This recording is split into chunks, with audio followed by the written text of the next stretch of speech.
Assalamualaikum warahmatullahi wabarakatuh.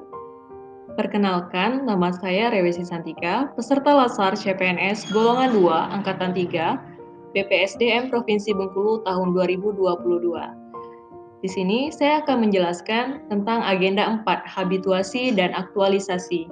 Sebelum masuk ke agenda 4 tentang habituasi dan aktualisasi, kita sudah terlebih dahulu mempelajari agenda 1, agenda 2, agenda 3. Agenda 1 yaitu tentang sikap dan perilaku bela negara. Yang kedua, nilai-nilai dasar PNS atau berakhlak. Kemudian agenda 3, kedudukan dan peran PNS dalam NKRI, yaitu tentang manajemen ASN dan smart ASN. Nah, sekarang kita masuk ke agenda 4, yaitu habituasi. Apa itu habituasi? Habituasi adalah proses pembelajaran pada atau dengan sesuatu penyesuaian supaya menjadi terbiasa atau terlatih melakukan sesuatu yang bersifat intrinsik pada lingkungan kerja. Adapun indikator keberhasilan dari habituasi yaitu teridentifikasinya suatu kondisi nyata yang terjadi di lingkungan kerja dan secara spesifik terkait dengan tuntutan pelaksanaan tugas jabatan sebagai suatu isu yang muncul dan harus dipecahkan. Selanjutnya, aktualisasi. Aktualisasi sebagai intervensi agenda habituasi. Aktualisasi bersifat ekstrinsik. Kemampuan yang harus dimiliki peserta yang pertama adalah isu, jumlah kegiatan, kualitas rencana kegiatan dengan aktualisasi dan teknik komunikasi. Kemudian yang kedua, melaksanakan aktualisasi. Dengan mengacu kepada pengertian tersebut, maka aktualisasi memiliki pengertian sebagai suatu proses untuk menjadikan pengetahuan dan pemahaman yang telah dimiliki terkait substansi mata pelatihan yang telah dipelajari, dapat menjadi aktual, nyata, terjadi, dan sesungguhnya ada. Berikut adalah gambar paradigma pengertian aktualisasi, yaitu menerjemahkan teori ke dalam praktek, mengubah konsep menjadi konstruk, menjadikan gagasan sebagai kegiatan atau realita.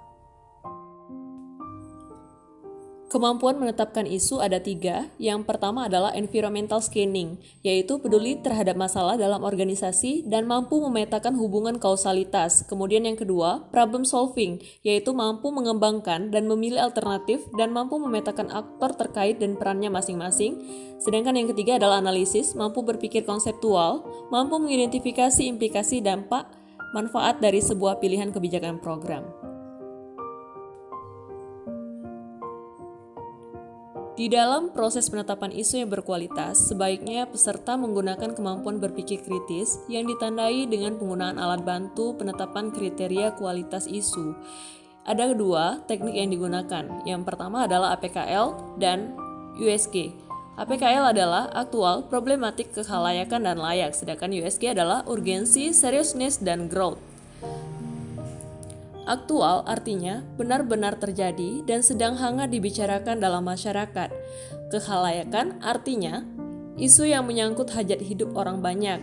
Kemudian problematik yaitu adalah isu yang memiliki dimensi masalah yang kompleks sehingga perlu dicarikan segera solusinya. Kemudian kelayakan atau layak artinya isu yang masuk akal dan realistis serta relevan untuk dimunculkan inisiatif pemecahan masalahnya. Sedangkan USG, urgensi adalah seberapa mendesak suatu isu harus dibahas, dianalisis dan ditindaklanjuti. Kemudian seriousness, seberapa serius suatu isu harus dibahas, dikaitkan dengan akibat yang akan ditimbulkan. Sedangkan growth adalah seberapa besar kemungkinan memburuknya isu tersebut jika tidak ditangani segera.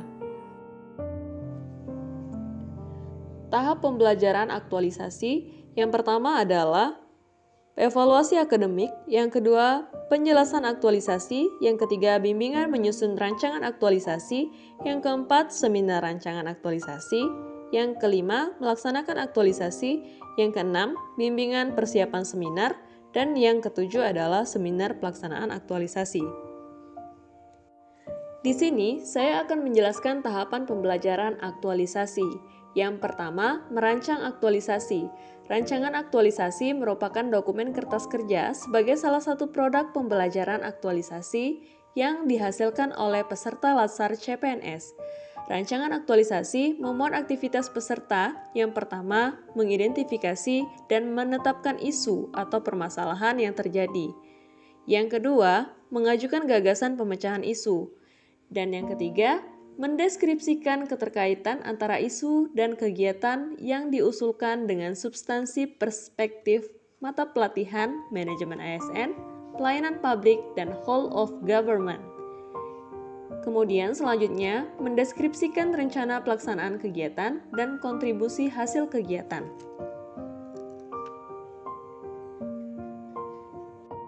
Kemudian, mendeskripsikan prediksi hasil kegiatan yang akan dilandasi oleh substansi mata pelatihan, agenda nilai-nilai dasar PNS terhadap pencapaian visi misi, tujuan organisasi, dan penguatan nilai organisasi.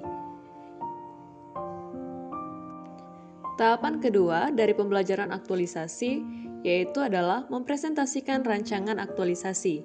Di sini, peserta dituntut untuk mempresentasikan rancangan aktualisasi tersebut dalam suatu forum seminar. Tujuannya adalah untuk mendapatkan masukan agar rancangan aktualisasi tersebut layak dan logis diterapkan. Kemudian, melakukan aktualisasi. Setelah berada di tempat kerja, peserta dituntut segera melaksanakan kegiatan-kegiatan yang telah direncanakan dengan penuh disiplin dan tanggung jawab.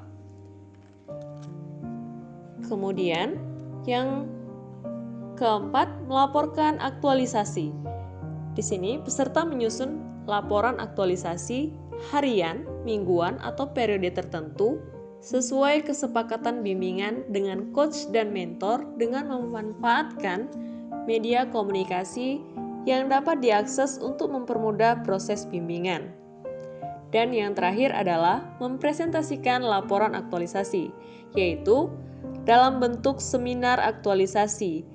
Seminar ini bertujuan untuk mendapatkan penilaian atas aktualisasi yang telah dilakukan dan mendapatkan masukan agar ke depan kualitas aktualisasi dapat dilanjutkan dalam pelaksanaan tugas dan jabatannya. Baik, itulah tadi video saya tentang habituasi dan aktualisasi. Semoga video ini bermanfaat. Wassalamualaikum warahmatullahi wabarakatuh.